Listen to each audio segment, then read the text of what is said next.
Hello and welcome to the Craft Beer Corner. For today's beer review, we're jumping into a couple of related but distinctly different beer styles here. One's going to be from the US, one's going to be from Europe. What these are two that I think are going to compare and contrast quite nicely, though they're not identical beer styles. So we're going to be starting with Jester King's Vague Recollection. This is a farmhouse-style ale that has been brewed with a blend of zinfandel and cab franc pomace, which is the pulpy residue left over after crushing fruit. So likely during the winemaking process, and they kept it aside and brewed this beer with it. So a farmhouse-style ale that's got some fruit residuals. So that's kind of an interesting mix, and also taking specific kind of wine-style grapes to do that. I'm thinking that this could be a pretty interesting beer here. As you can see, it's got a nice kind of rosy color to it. This one clocks in at 6.1% ABV. Jester King is, of course, based in Austin, Texas.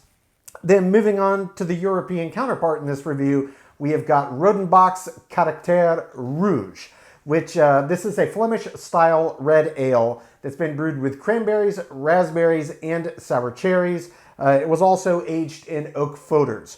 So Rodenbach is one of the big brewers in Belgium, very well known for their Flemish red. This is a special blend of their standard Flemish red that they do. Rodenbach is based in Roeselare, Belgium. So we've got a couple different fruited sour beer styles here with completely different approaches. One American, one European, both with interesting kind of twists off of the norm. So this, I don't know if Jester King does anything similar, and then they made this new one with mixing in kind of wine grape pulp. But this Rodenbach is a special version of their standard kind of Flemish red, which is hands down my favorite Flanders red ale of them all. So I think I've got two beers that are going to be distinctly different, but sharing some commonalities, and I'm very excited to jump in. So we're going to get started with Jester King's Vague Recollection, and this one clocks in at 6.1% ABV.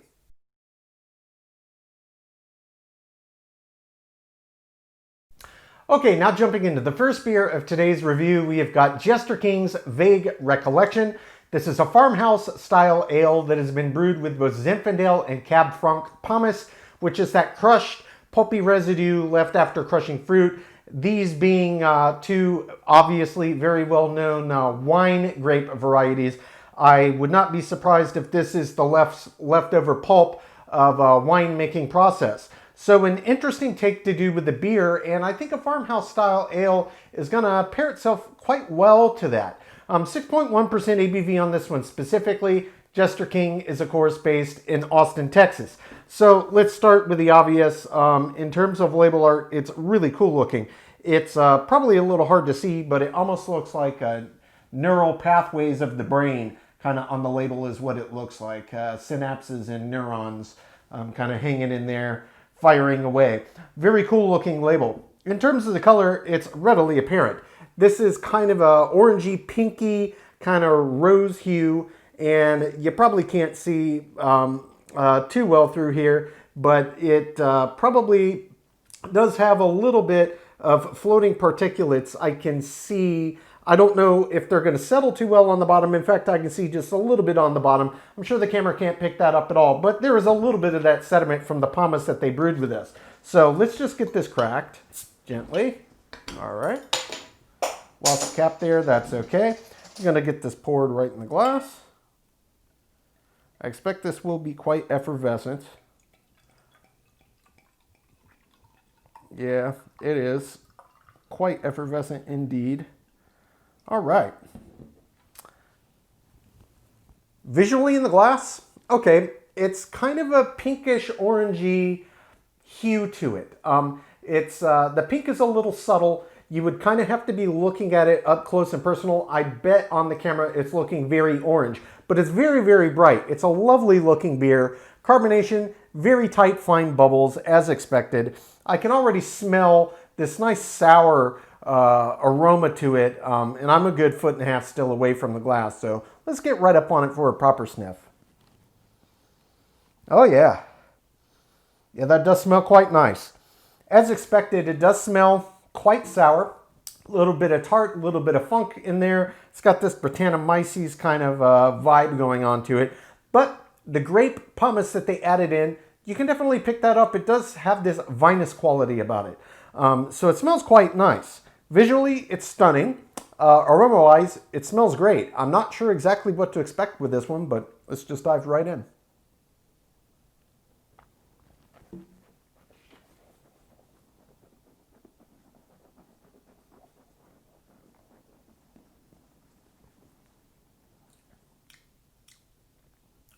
Ooh. Ooh. That's quite nice. The grape pomace adds the subtlety on the back, but I'll get into that in depth. The first thing you get up front is very classic farmhouse style ale. Though it's worth noting that this one has got a bit more pungent, sour, and tart kick up front than your average farmhouse ale. The Brettanomyces is a little more clear, a little more present. It's very obviously Brett. You can taste it right away. And it's got a little underlying funk to it, but this one has more of that kind of tutti fruity edge or like juicy fruit gum. That's kind of there's this underlying flavor quality that Brettanomyces can put in beers, and this one strongly of that. Then immediately behind that, you get this grapey and wine-like quality to it. Now, it's not like drinking a glass of wine per se. It definitely tastes like there's suggestions of wine, but added into a farmhouse-style ale beer. So the grape addition that they've got in here is adding this really nice subtlety of flavor that cuts through, and then the way that it blends on the back end is where it kind of tastes like almost like a mix of wine, white specifically, and a farmhouse-style ale. So it's got this interesting little mix in there, and there's all of these underlying characteristics that come through. In terms of the finish, this one's not super long. It's a sour. Even with the pungency up front, it doesn't last super long in the end. It's more or less what I expected.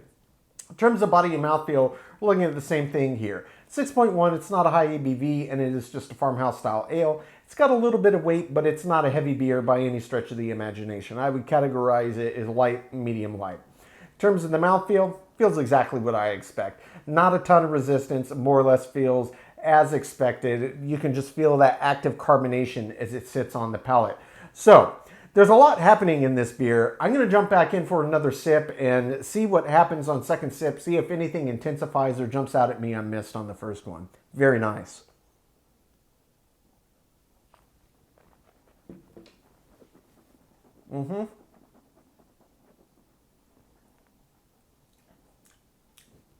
Sour tart right away. The grapes come through quite clearly immediately behind that. It's just this immediate tapering off of that souring. The grapes kind of are hanging out and they're sticking around a little longer, and they're mixing with that kind of Brettanomyces undertone. And then that's really after about 5 to 10 seconds is when it starts to kind of taste like a mix of a wine and a farmhouse style ale. It's very nice. It's interesting, and it's not off-putting at all. It's a very unique farmhouse style ale beer drinking experience, and I gotta say, I'm a fan.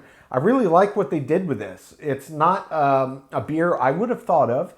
Certainly isn't one I expected to find, but I'm glad that I did. It's very, very delicious.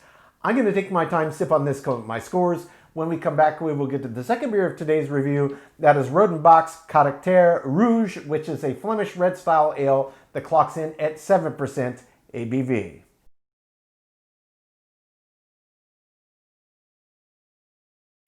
Okay, now jumping into the second beer of today's review, we're jumping into Rodenbach's Caractere Rouge. This is a Flemish or Flanders style red ale. It is a sour. This one specifically brewed with cranberries, raspberries, and sour cherries, and it was aged in oak foeders. Rodenbach is based in Roeselare, Belgium, the beer capital of the world, Belgium. And this is probably the single most famous Flanders red ale is made by Rodenbach. If you go to a good German or Belgian or even really any kind of European style restaurant, at least in the States, you'll often find if they have a really nice tap selection that if they're going to keep one kind of import sour on draft, it's going to be a Rodenbach Flanders red. And this is a special version that they do. I have never seen this on tap anywhere. That was easily the single easiest cork I've ever pulled from a bottle of beer. So, in terms of the label art, it's just very plain. It's a very dark red label to go with that Flemish red. And of course, all of the fruit that they put in here are also going to add to that. Cranberries, raspberries, sour cherries. I'm expecting really nice things out of this beer. So let's get this poured right in the glass. Ought to be nice bright red.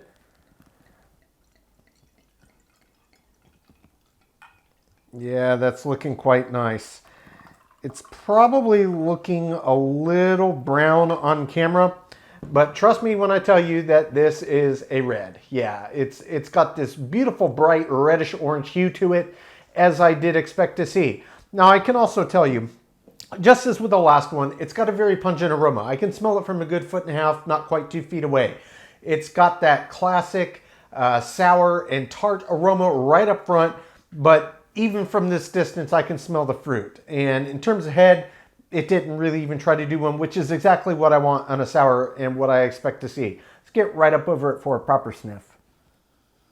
Oh gosh, that smells fantastic. The raspberries and the cherries really jump out. The cranberries get a little lost in there, but I'm guessing that they're going to add an even greater depth of tartness to it. Cranberries do tend to be quite tart, but it looks fantastic. It smells fantastic. Let's jump right in and see what this one's about.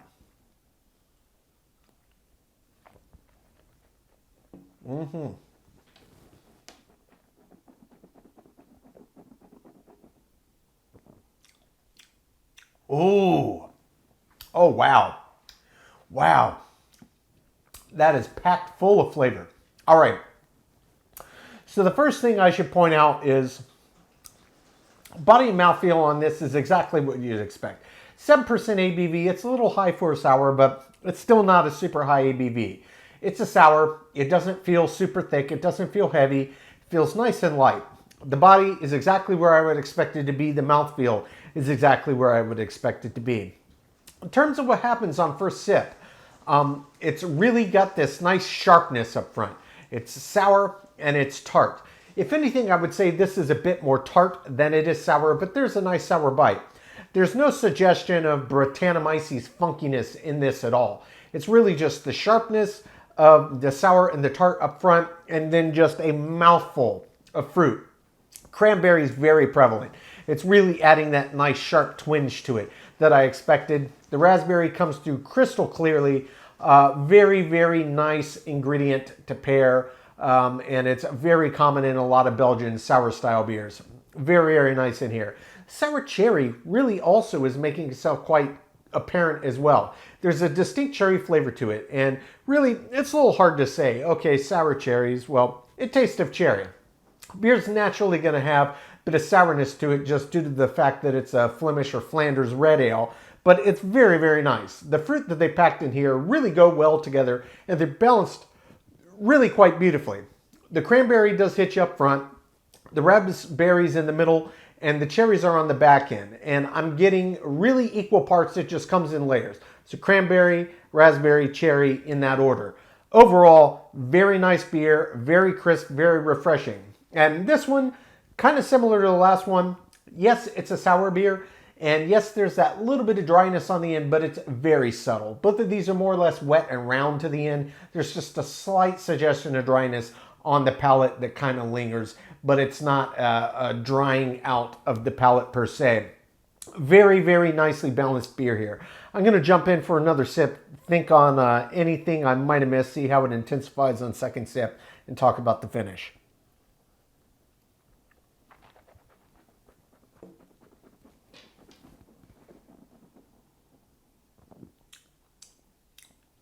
Oh, flavors intensify even greater.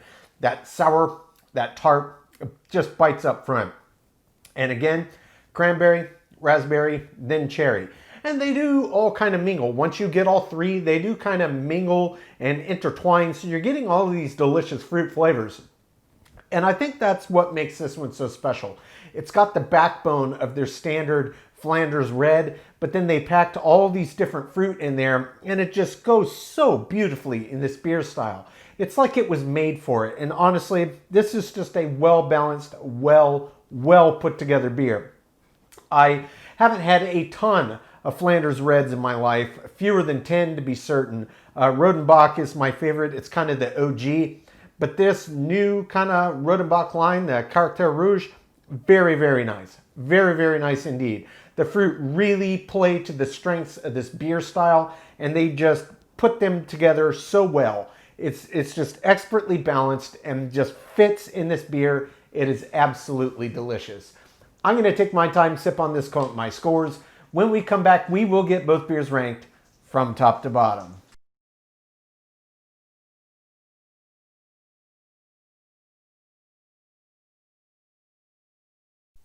Okay, now that we've gotten to enjoy both beers, we're going to get them ranked, starting with Jester King's Vague Recollection. Again, this is a farmhouse ale that was brewed with zinfandel and cab franc pomace. So it's got that must in there, had that musty quality. 6.1% ABV on this one. Jester King is, of course, based in Austin, Texas. So starting with the aroma right away was really nice. It had this slight subtlety of sourness, but you could really smell the grapes. That pomace that they added in really did add this overwhelming push of aroma that paired beautifully with that naturally slightly sour aroma of the farmhouse ale. Quite pungent indeed for the style to be certain. Gets a 9 out of 10. For the taste, I absolutely loved it. This was a classic farmhouse style ale that just benefited by a very well constructed set of additives and had that classic little bit of dryness, that kind of hay-like earthy kind of barnyard, slight little bit of funk, just a little bit of tang, a little bit of sour, but that zinfandel and the cab franc pomace really paired well in this beer. It added this underlying slight grapiness to it, almost was vinous in its quality, but it really paired well with the natural flavor profiles of the farmhouse ale, and overall I thought the taste was fantastic. Gets a 10 out of 10.